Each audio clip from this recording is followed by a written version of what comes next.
Hello, I'm Ty Insider from Demo One Gaming, and today we're going to be doing a review of Assetto Corsa on the PlayStation 4. So let's crack into it. Here it is.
So let's get down to our Assetto Corsa review on the PlayStation 4.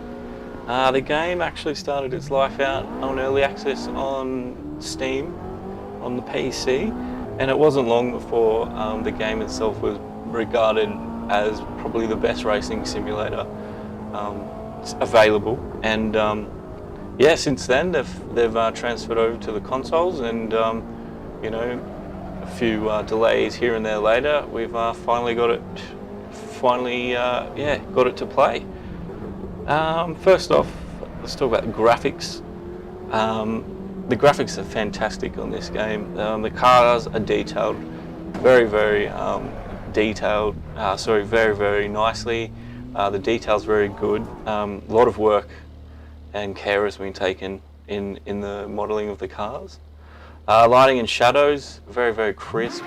The frame rate is pretty good, holds up. I have noticed a few stutters here and there, but nothing to really write home or worry about. Track surroundings and the atmosphere just look very realistic and just add that extra sense of realism to the game. At the moment, there is some screen tearing that does happen, usually when you're turning a corner roughly or you're spinning out. It's a bit annoying at times, but from such a small company, small dev team, I think they've done a pretty good job. And some of you might think the UI, user interface, is a little bit simple, but as the old saying goes, keep it simple, stupid. So I don't think it's a drawback at all. There have been some graphics glitches that have occurred, like this one that happened to me during my first playthrough. But since then, I haven't noticed anything like that happening again, so I don't know if it's been patched out. As for the gameplay, the career mode is pretty unimaginative. It's pretty simple. It's just your odd time trial here and there, quick race, and collecting gold, silver, or bronze medals for your performance. So it's not the most thought out career mode. But there are plenty of extra challenges to keep you busy.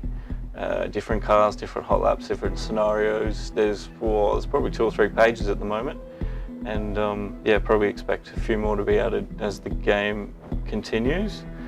The AI, though, they are superhumanly perfect. They rarely make mistakes. And one drawback, they're pretty damn aggressive. So either it's just the AI doesn't know you're there, or what's going on, but so many times the AI have just run into the side of me and just run me off the road with no regard. And then when playing similar games like Project Cars, I noticed the AI are a lot more smarter. They're not as perfect in Assetto Corsa. But one good thing is the development team do what's the thing that Sean Murray doesn't do very well? Communicate. They're communicating very, very well. They have admitted that the AI does need work, and they are working on it. So it's just a matter of time before it's fixed.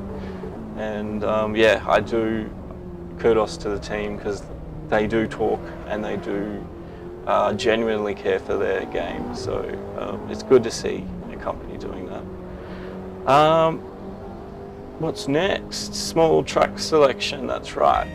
They did laser scan every single track that they've got in the game, so every little bump, pothole, everything that is on the track in real life is there in the game, and you do notice it. I have tested between Project Cars, even F1 2016, and Assetto Corsa, and there are bumps and things that just aren't there on those games that are on Assetto Corsa. So it is the most realistic simulation, down even to that detail. So yeah, very well done. There is only a moderate collection of cars to race. So if you're looking for, a Need for Speed collection, or even Project Cars size collection, you're not going to find it here. And the car setups are very advanced. So for those who don't really know what they're doing, they're going to probably look at this sometimes when they find the car setups and just not bother, because there's a lot of information presented. Now going to the multiplayer aspects, one thing that the fans aren't happy with, especially amateur up to professional racing leagues, the lack of online private lobbies and custom lobbies. Yeah, that's the biggest criticism I think this game has received since being released. A lot of those clubs rely on those private custom lobbies to do their leagues and championships. And every time I've jumped on, to have a crack, there's been no one online. The lobbies that are there, everyone's just playing the drifting game, and yeah, I'm not very good at drifting, so I don't want to get involved with it. But yeah, so that's a bit of a letdown. But again, I hope they will listen to their fans and in the future make again a better update. So yeah, low population. But one thing it does do, because I did get on and test it at some point, it does work very well. The lag and penalties and everything, it does work very, very well. Car handling and physics, this is definitely the game for the enthusiast. It is so goddamn realistic, from weight transferring to tyre grip to temperatures on the track. Everything that would affect it in real life has been taken into consideration in this game and affects the overall performance on the screen. So yeah, it's super realistic, and as I said before, they've laser scanned the tracks to get every detail in the game.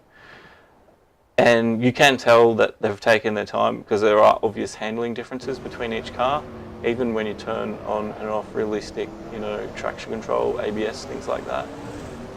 You can go, fully assisted to where every car has it, or to its, realistic setting where if a car has it, it'll have it. If not, it doesn't have it. So some of the older cars don't have any of that technology.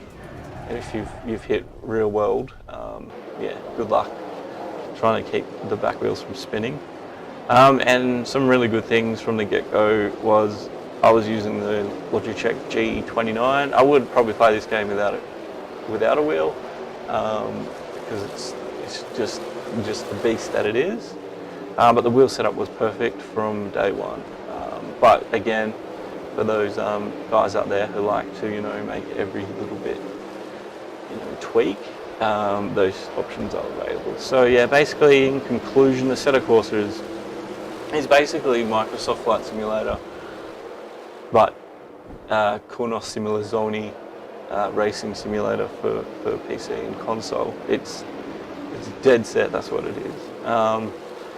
It's definitely a game for the hardcore enthusiast. I think those people who like a challenge, or just like I said, is the enthusiast, you will get the most out of this title. But for everyone else, who just wants to hook up and race, this is probably not the game for you. Maybe in the future they might, but it's pretty much a niche market where they're just going for the most hardcore of player. So I'd probably stick with something like Project Cars if you know, tossing up between the two. And like I said, there's a very small track variety, and the career mode is pretty much uninspired. So yeah, the novelty will wear off pretty quick if you're not a hardcore fan. It's not a bad game by any means though, and if the private and custom lobbies are added, I think it'll be seeing a lot more use by those professional fans. If you like some variety, you're probably better off sticking, like I said, something like Project Cars. So yeah, the overall for the game, I'd probably give it a 7 out of 10. It's a game for me, but if you're probably more of a Need for Speed fan, you're probably more of a 5 out of 10. But anyway, thanks for tuning in and watching our review, and yeah, hope to see you soon, guys. Catches.